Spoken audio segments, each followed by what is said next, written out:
ఒక చిన్న పల్లెటూరి బాలుడు స్కూల్కి వెళ్ళాలంటే రోజుకి ₹1 చాలు. కాని తల్లి చేతిలో అంత డబ్బు లేదు. అతని తల్లి రోజూ పనిచేసి కష్టపడి ఆ ₹1 కట్టించేది. ఆ రూపాయి కోసం ఎంతో శ్రమ. ఒకరోజు ఆ బాలుడు పక్కా ఊరిలో ఓ కుర్రవాడిని చూశాడు, ఐస్ క్రీం కొంటూ డబ్బు వృధా చేస్తూ. ఆ బాలుడు దగ్గరికి వెళ్లి అన్నాడు, నీకోసమే నా తల్లి కష్టపడుతోంది అనిపిస్తే ఒక్కరోజు ఆమె పని చేసి చూడు. ఆ కుర్రాడు గమ్మనుగా ఆలోచించిపోతాడు. ₹1 కూడా జీవితాలున్నాయి, విలువ డబ్బుకి కాదు, కష్టానికి. రామాయణ యుద్ధం ముగిసిన తరువాత లంకలో విజయకేతనం ఎగిరింది. శ్రీరామచంద్రుడు రావణుడిని సంహరించి సీతాదేవిని విమోచించి అశోకవనంలోకి వచ్చాడు. అందరూ వానరులు, రాక్షసులు, దేవతలు ఆనందంతో గానాలు పాడుతుండగా హనుమంతుడు మాత్రం నిశ్శబ్దంగా ఒక మూల కూర్చున్నాడు. శ్రీరాముడు గమనించి అడిగాడు, హనుమా, నీ ముఖంలో ఆనందం కనిపించడం లేదు. నీకు ఏమైంది? హనుమంతుడు నమస్కరిస్తూ అన్నాడు, ప్రభూ, నా ఆనందానికి అవధులే లేవు. కాని మీకు చేసిన సేవలు అన్నీ మీరు కలిగిన గొప్పదనంతో పోలిస్తే చాలా చిన్నవిగా అనిపిస్తున్నాయి. నాకు సేవ చేయడానికి మరింత అవకాశాలివ్వండి ప్రభూ. శ్రీరాముడు చిరునవ్వుతో అన్నాడు, హనుమా, నీ బుద్ధి, నీ శక్తి, నీ భక్తి 3 లోకాలోకి ఆదర్శంగా నిలుస్తాయి. నీ విజయాన్ని ప్రజలందరూ స్మరించాలంటే ఈ రోజు నుండి హనుమాన్ విజయోత్సవంగా జరుపుకుందాం. ఆ రోజే చైత్రశుద్ధ త్రయోదశి. అప్పటి నుండి ఆ రోజు హనుమాన్ విజయోత్సవంగా పూజలు జరుగుతున్నాయి. ప్రజలు హనుమంతునికి ప్రత్యేక పూజలు చేస్తారు, హనుమాన్ చాలీసా పఠిస్తారు, వారి జీవితాల్లోని అడ్డంకులు తొలగించుకోవాలని ప్రార్థిస్తారు. ఒకసారి అయోధ్యలో శ్రీరాముని జన్మదినం సందర్భంగా పెద్ద ఉత్సవాలు జరుగుతున్నాయి. ప్రజలు ఉత్సాహంగా ఆలయాలను అలంకరించారు. రామనామంతో మారుమోగుతోంది అయోధ్య నగరం. ఒక చిన్న బాలుడు ధనుష్ తండ్రితో కలిసి శ్రీరాముని ఆలయానికి వెళ్లాడు. అక్కడ ప్రతి ఒక్కరూ శ్రీరాముడి పూజలో నిమగ్నమై ఉన్నారు. కాని ధనుష్కి ఒక సందేహం వచ్చింది. అతను తండ్రిని అడిగాడు, నాన్నా, శ్రీరాముడు నిజంగా మన మధ్య ఉన్నారా? తండ్రి ముస్కురిస్తూ చెప్పాడు, నీవు ఎవరికి సహాయం చేస్తావో, ఎవరిని క్షమిస్తావో, ఎవరికోసం మంచిగా ఆలోచిస్తావో అక్కడే శ్రీరాముడు ఉంటాడు. శ్రీరాముడు మన హృదయంలో ఉంటాడు.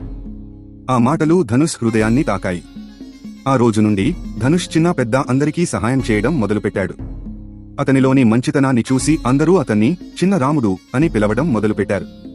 శ్రీరాముని జన్మదినం రోజున ఒక చిన్న బాలుడు రాముని మార్గాన్ని అనుసరించడం ద్వారా రామతత్వాన్ని ప్రజల్లోకి తీసుకెళ్లాడు.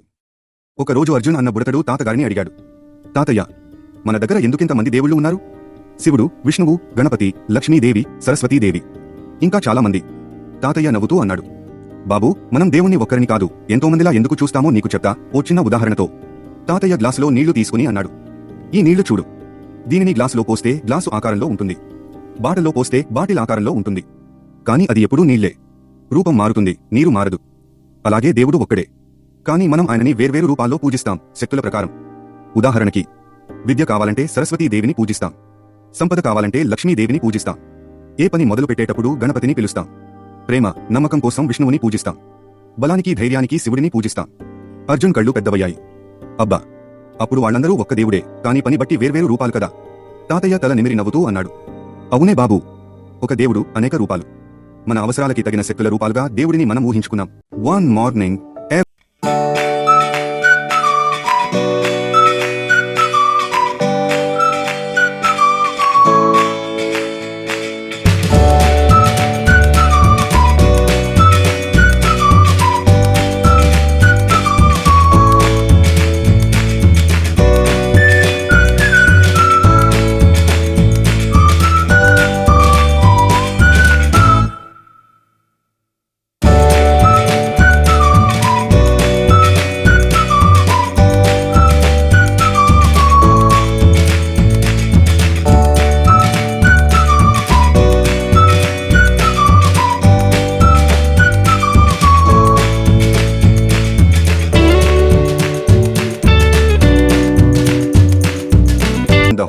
Ever dead.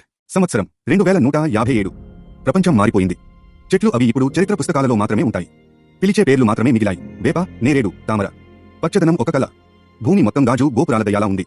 భూమిపై మనుషులు మిగిలారు, కానీ ఆక్సిజన్ మాత్రం మిగలలేదు. ప్రతి ఊపిరికో గాలి సిలిండర్, ప్రతి రోజుకో జీవన రేషన్. సంపదలతో కాక గాలితో కొలిచే రోజులు వచ్చాయి. వేదిక 16 ఏళ్ల పుస్తక ప్రేమికురాలు. ఒక రోజు వేదిక తన తాతయ్య వదిలిన పాత కప్పులలో ఒక పుస్తకం చూస్తుంది. తెల్ల జెండా చెట్టు. అది ఒక పురాణ చెట్టు గురించి. ఒకప్పుడు అది గాలిని మానవాళికి ఉచితంగా ఇచ్చేదట. దానివల్ల పక్షులు పాడేవి, పిల్లలు ఆడేవారు. ఆ పుస్తకంలో ఒక కోడ్ ఉంటుంది, VX1139, చీకటి అడవిలో చివరి విత్తనం. ఇది మానవులు నాశనం చేయలేని చివరి విత్తనం అని తెలుస్తుంది.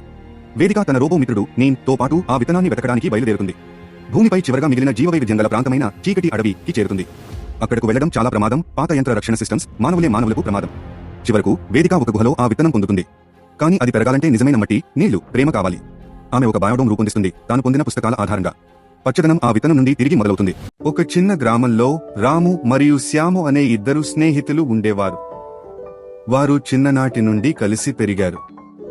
ఒకరోజు వారు అడవిలోకి ప్రయాణం చేయాలని నిర్ణయించుకున్నారు. అడవిలోకి వెళ్లినప్పుడు వారు ఒక పెద్ద ఎలుగుబంటి ఎదుర్కొన్నారు. ఎలుగుబంటి చూసిన వెంటనే రాము చెట్టెక్కి దాక్కున్నాడు. కాని శ్యాము చెట్టెక్కడం తెలియకపోవడంతో నేలపై పడిపోయి శ్వాస ఆపి చనిపోయినట్టు నటించాడు.